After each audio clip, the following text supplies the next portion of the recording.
Checking 1, 2, 3, checking.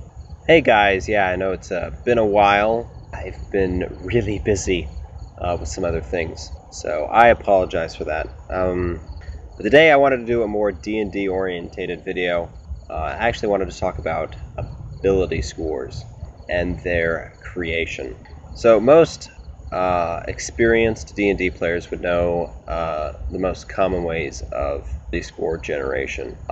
When I first played D&D, we rolled stats, and then I learned later about the array system and also the point buy.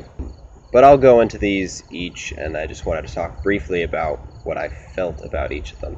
So the rolling, ability rolls. Like I said, this is the first thing I ever did when I was making a character. You just roll the stats. We had a bizarre system of the way we did it. We actually rolled stats. We rolled 6 groups of stats. So there's normally 6 stats, so we rolled. And rolling involves rolling 4d6, and you lose the lowest d6. The tendency... So the bonus to this is you get a lot of versatility in your numbers. Not everyone has the same numbers, and you kind of get random stuff to work with. The downside is the versatility of it. I don't consider myself a pretty lucky person, and so when I roll, I have a tendency, unless I kind of rig the thing against me, like I said, we would roll 6 character stat blocks, and we take the best one. And so when you roll 6 times, you're kind of bound to get a good one. And sometimes it was like a really good one. But the problem with this is, if your players, depending on how your players feel, there might be a tendency for like jealousy, or you can always use that as an excuse. Well, I rolled crappy in the beginning, so of course, I'm not going to be doing well. And when I first played and did these rolls, we were doing 3.5, and the ability scores didn't matter as much most of the time in 3.5. They mattered for some things a lot, and for other things they mattered not at all. If you were not a spellcaster, you really didn't have to worry too much about your stats, except for like Constitution, because you can normally do pretty well by like 5th level. But in 5th edition, the ability scores mean a lot more. Anyways, moving on, the next thing I learned about was the array, which in 5th edition, the standard array that the book gives you is, I believe, an 8, a 10, 11, 8, 10, 11, 12, 13, 14. It kind of just goes up the line after a while.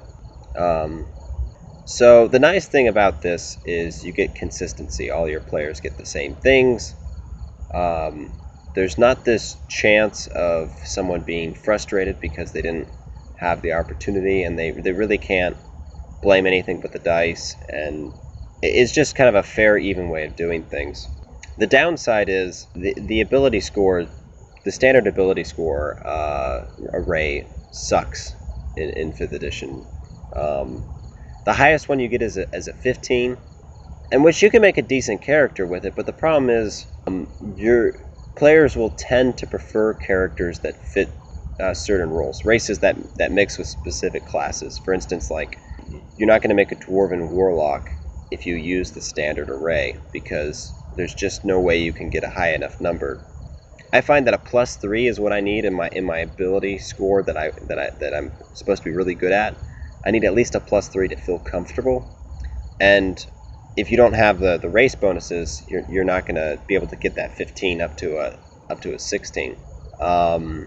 Anyways, and then the next one is the point buy, which point buy in 5th edition really is just the standard array, but you're allowed to change the numbers based on a system. The max you're only supposed to allow to have, I think, is a 15.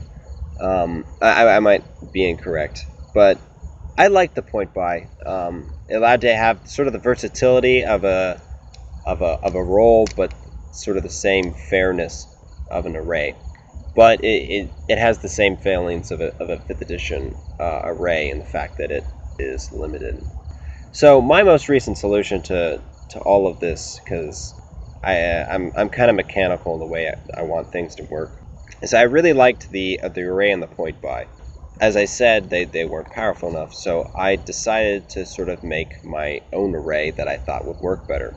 And my array that I decided on eventually, that I've started using for my players, is an 8, a 10, that's wrong, sorry, I apologize, an 11, a 13, 14, a 15, and a 16, and a 17, an 11, a 13, a 14, 16, and a 17. And so the reason why I like this is I found by watching games that I like games where the players are a little overpowered. If you look at like Critical Role is a good example, is a lot of them have pretty high numbers in their stat blocks. And that is what I would prefer. You want the players to feel good about themselves. But at the same time, I didn't really want anyone starting with a 20 in a stat. I felt like that was maybe a little too strong at the beginning. Maybe it wouldn't make it matter. So what I did is that the highest number I gave was a 17. That way, if you had a +2, the max you could get up to was a 19. And then you'd have to have an adjustment of some kind at 4th level, and you could get your 20. But at the same time, you also have that low dip into the 8 where there's a stat where they're really going to have to struggle. Anyways, I like this. Tell me what you guys think. I'm out. Bye.